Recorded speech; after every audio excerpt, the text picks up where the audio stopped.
തൃശൂർ പടിയൂരിൽ അമ്മയെയും മകളെയും കൊന്നത് കഴുത്ത് ഞെരിച്ചെന്ന നിഗമനം. രേഖയുടെയും അമ്മ മണിയുടെയും പോസ്റ്റ്മോർട്ടം പൂർത്തിയായി. പ്രതി പ്രേംകുമാറിനായി തിരച്ചിൽ ഊർജിതമാക്കി. സൂരജ് സജി തൃശൂരിൽ നിന്ന്. സൂരജ്, എന്തൊക്കെയാണ് വിവരങ്ങൾ?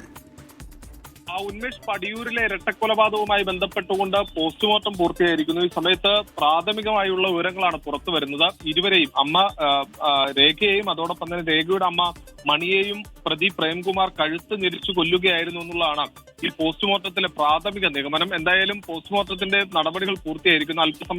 അല്പസമയത്തിനകം തന്നെ ഈ മൃതദേഹം ബന്ധുക്കൾക്ക് വിട്ടു നൽകുകയും ചെയ്യും. ഈ സംഭവവുമായി ബന്ധപ്പെട്ടുകൊണ്ട് പ്രതി പ്രേംകുമാറിനെ കണ്ടെത്തുന്നതിനുള്ള അന്വേഷണം പോലീസ് ഊർജിതമാക്കുകയും ചെയ്തിട്ടുണ്ട്. ഉന്മേഷ്, സൂരജ് സജിയാണ് വിവരങ്ങൾ നൽകിയത് തൃശൂരിൽ നിന്ന്.